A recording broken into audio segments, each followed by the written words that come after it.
the women will be always going on the second floor and the third floor. Their lecture rooms and things like all that. When they go to big lectures or series of lecture rooms, they are in the upper circle, the men in the lower.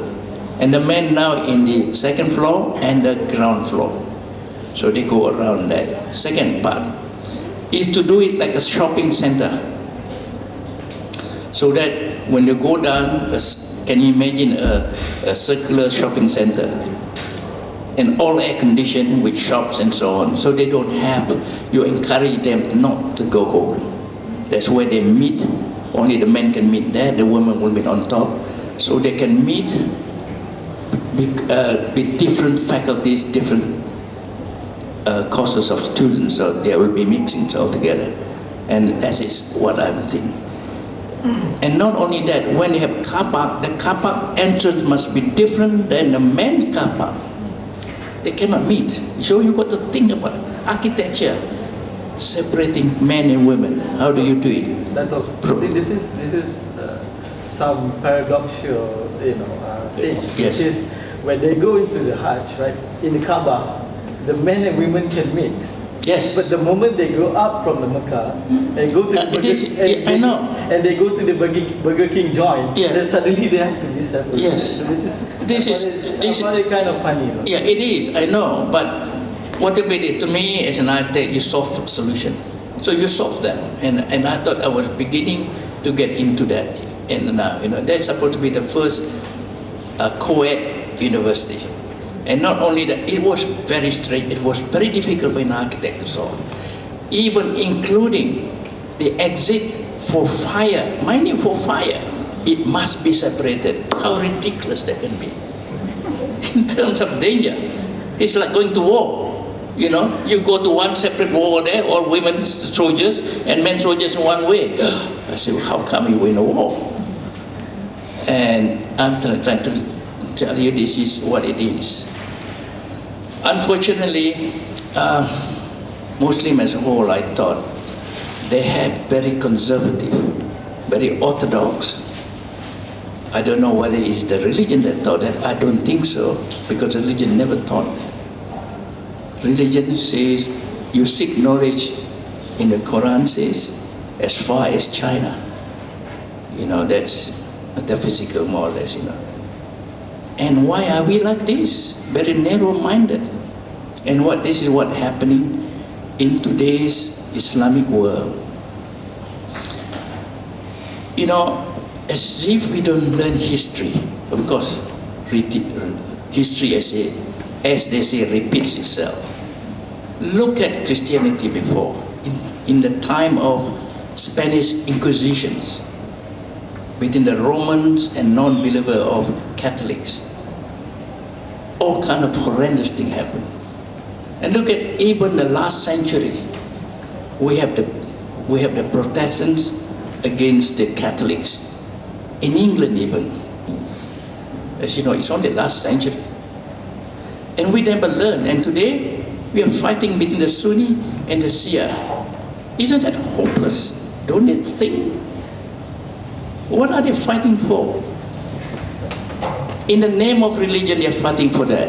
But actually what they are fighting for is for equal justice, social justice, and economic justice. That's what they are fighting for. That's what we're all fighting for in many ways. But they take that in the name of religion. And that's what we are today. It's so narrow-minded. Muslim think like the Christian before. They are the right one. The rest are all heathens. We think the same thing. The rest are all heathen. Muslim is only the right one. We are not tolerant. We are bigoted. And that's what we are. And we never learn anything. It's sad. As long as it's going like this, it will be forever. And today's world, as you know, still fighting in Syria, in Yemen, for what? If you really question it, for what are you fighting for? Lives have been lost. Remember before, we also doing the same thing. In Malaysia, we are against communism. Remember how many millions of people died? Maybe exaggerating million, hundreds and thousands against communism. Today we accept communism. America is the same thing. And what are we fighting for sometimes? Loss of human rights, a lot of human lives and so on. We accept communism so that we can send our product to the communist country. Yeah. But we cannot teach them in the university. The thoughts of Marx, like Lenin. But now you can't stop that. And the Google's opened the world. You know, you can't. You can't. But one time you can. And even we at one time, Malaysia. Today, even Malaysia cannot go to Israel. That's taboo. You can go to Russia. At one time, we can't go to Russia, to Poland, even to China. Today, we open up. Our visa is going to be free. You know? What it's all about? Sometimes you say, it's a wasteful thing that we have done. Human being is fallible. It's terrible if you're not tolerant. Just any things to add? Well, I mean, as we become what we call modern society today, and we look at what we have been producing, and there are many architecture that we produced in the early years, in the 1960s, like the National Mosque, are more towards that modern value in the interpretation. But as we come to look at many mosques today, it's like going back to the era which we tried to not to imitate previously. So what do you think about that? Are we like still in that cycle? I agree totally what you said. There's a moment, you know, when after independence, the fervor of independence, a nationhood or nation building is there, you know, and therefore you question yourself, what can I bring in architecture to do that? Mind you, those people that interpret that, I know it is terrible to say that, the one that can interpret better is not the Muslim themselves, it's the others that can think of what is Muslim. Same thing with books. Books written in Malaysia, many of them are not Malaysian, the good one. You know, like Berber and so on, you know, I can list a lot of names, Noel Berber and so on. That's what it is, because they can see better, the interpretation is better than ourselves.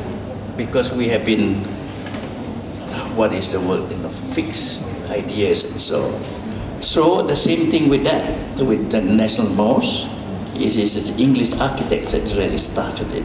And then of course the others taking over that because they know the religion better.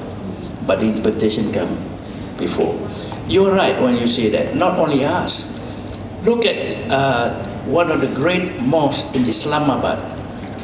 Islamabad Mosque is designed by Doxiadis, and he's a Greek.